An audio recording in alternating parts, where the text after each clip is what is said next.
नमस्कार दोस्तों, मेरा नाम है राज के वर्मा और आप देख रहे हैं रिपोर्टर जी। दोस्तों, आज के इस वीडियो में हम बात करेंगे एआई की और क्या एआई आने वाले समय में रियल एस्टेट सेक्टर के लिए एक बड़ा संकट बन सकता है।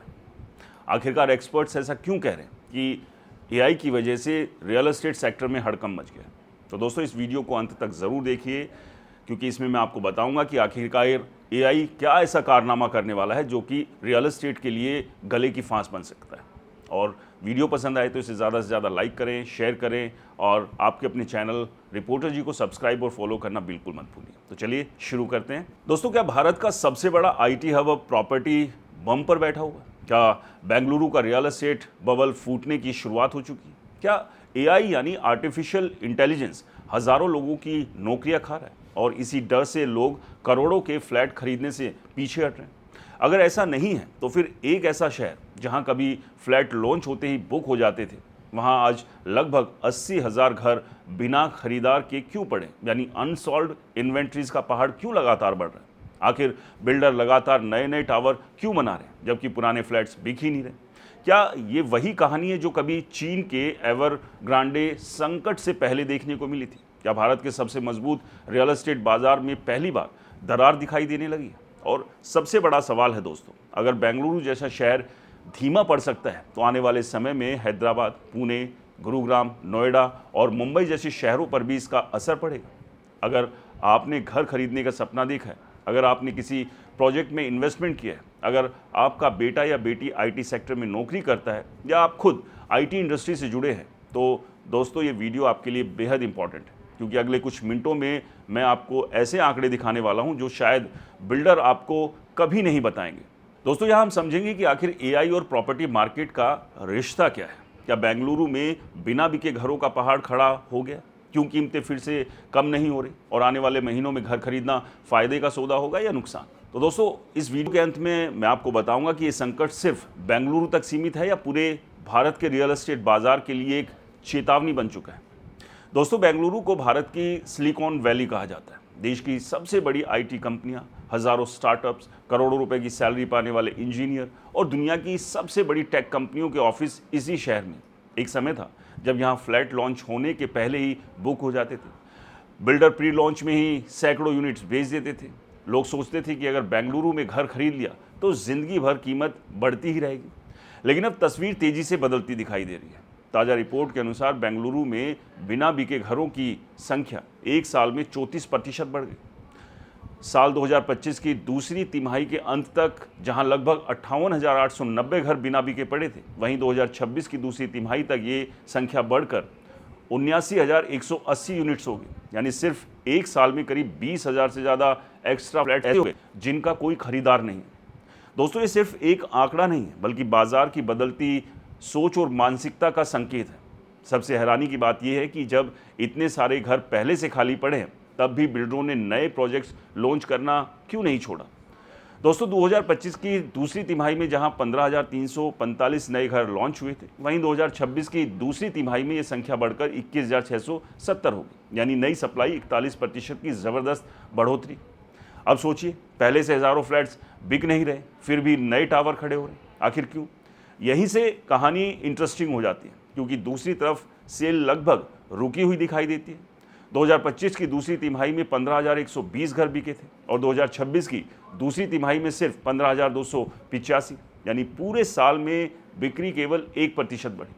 अगर तिमाही देखें तो बिक्री में 7% की गिरावट दर्ज की गई। इसका मतलब साफ है कि सप्लाई तेजी से बढ़ रही है, लेकिन मांग लगभग वही की वही खड़ी है। तो दोस्तों, अब सवाल उठता है कि आखिर लोग घर क्यों नहीं खरीदे? इसकी सबसे बड़ी वजह बताई जा रही है कि एआई यानी आर्टिफिशियल इंटेलिजेंस पिछले 2 सालों में दुनिया भर की टेक कंपनियां एआई को तेजी से अपना रही हैं। कई कंपनियों ने कर्मचारियों की भर्ती धीमी कर दी, कुछ जगहों पर छटनी हुई। कई कर्मचारियों को डर है कि आने वाले समय में उनका काम एआई कर सकता है। जब नौकरी को लेकर अनिश्चितता होती है तो कोई भी व्यक्ति 80 लाख या 1 करोड़ या 1.5 करोड़ रुपए का होम लोन लेने की हिम्मत नहीं जुटा पाता। वो 10 बार सोचता है। यही कारण है कि जिन लोगों ने पहले घर खरीदने का फैसला कर लिया था, उनमें से भी बड़ी संख्या अब इंतज़ार कर रही है कि उनका मानना है कि पहले नौकरी सेफ हो जाए, बाजार की सिचुएशन साफ हो जाए, उसके बाद घर खरीदेंगे। दोस्तों, ये साइकोलॉजी बदलाव रियल एस्टेट बाजार पर सीधा असर डाल रहा है, लेकिन कहानी का दूसरा पहलू और भी इंटरेस्टिंग। अगर मांग कमज़ोर है तो कीमतें गिर क्यों नहीं? आमतौर पर अर्थशास्त्री कहते हैं कि जब सप्लाई बढ़े और मांग घटे तो कीमतें नीचे आ जाती, लेकिन बेंगलुरु में ऐसा नहीं हुआ। दोस्तों, रिपोर्ट बताती है कि 2026 की दूसरी तिमाही में घरों की औसत कीमत सालाना आधार पर 8% बढ़ गई। ऐसा इसलिए क्योंकि आज जो नए प्रोजेक्ट्स लॉन्च हो रहे हैं उसमें लगभग 96% घर प्रीमियम और लग्जरी कैटेगरी के, जिनकी कीमत 80 लाख रुपए से ऊपर है। यानी बिल्डर अब मिडिल क्लास के लिए नहीं बल्कि हाई इनकम खरीदारों को टारगेट बना रहे हैं। उनका मानना है कि अमीर खरीदारों की खर्च करने की ताकत अभी भी मजबूत है, लेकिन यहाँ भी जोखिम मौजूद है। अगर लग्जरी फ्लैट्स भी बड़ी संख्या में नहीं बिके तो सबसे पहले बिल्डरों का कैश फ्लो प्रभावित होगा, बैंक का कर्ज बढ़ेगा, कंस्ट्रक्शन कॉस्ट बढ़ेगी, मजदूरी, ब्याज और ज़मीन की कीमत लगातार बढ़ती रहेगी। ऐसे में इन्वेंट्री बढ़ती गई तो दबाव बढ़ना तय है। कई लोग पूछ रहे हैं कि क्या ये 2008 जैसी स्थिति है? जवाब है फिलहाल तो नहीं। उस समय वैश्विक फाइनेंशियल संकट था, बैंकिंग सिस्टम प्रभावित था और पूरी दुनिया मंदी में चली गई थी। आज भारत की अर्थव्यवस्था पहले के मुकाबले मजबूत है, लेकिन ये ज़रूर कहा जा सकता है कि बेंगलुरु का बाजार पहले जैसा तेज नहीं रहा।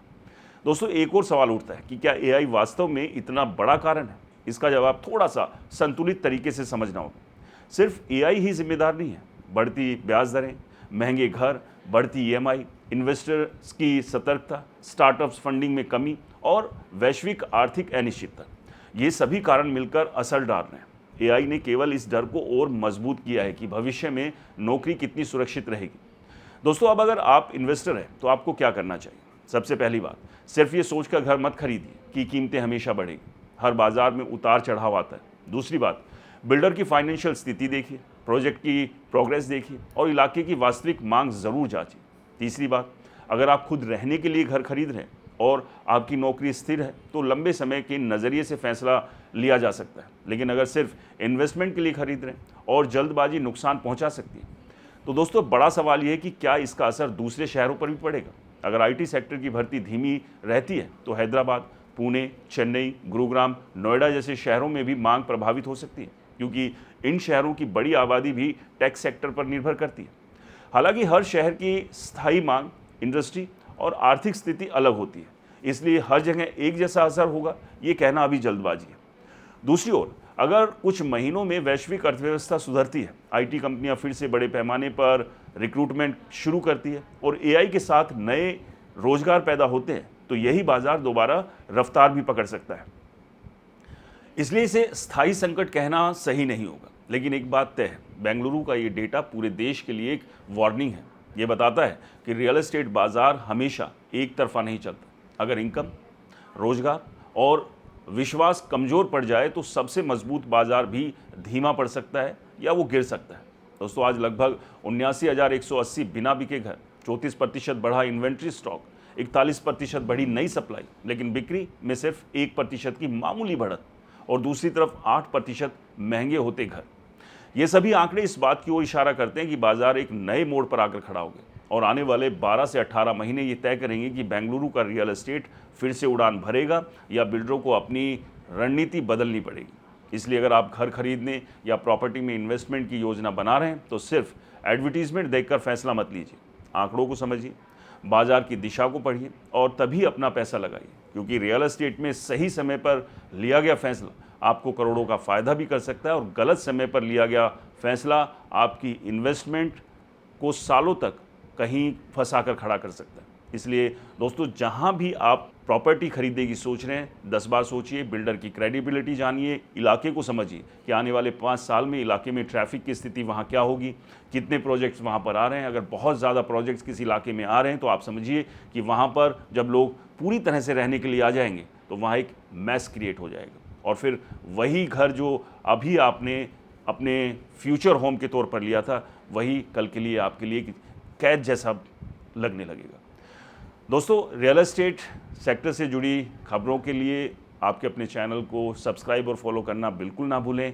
वीडियो पसंद आया हो तो इसे लाइक करें, शेयर करें और कमेंट्स में अपना अनुभव ज़रूर बताएं। मिलते हैं अगले वीडियो में, तब तक के लिए नमस्कार, जय हिंद।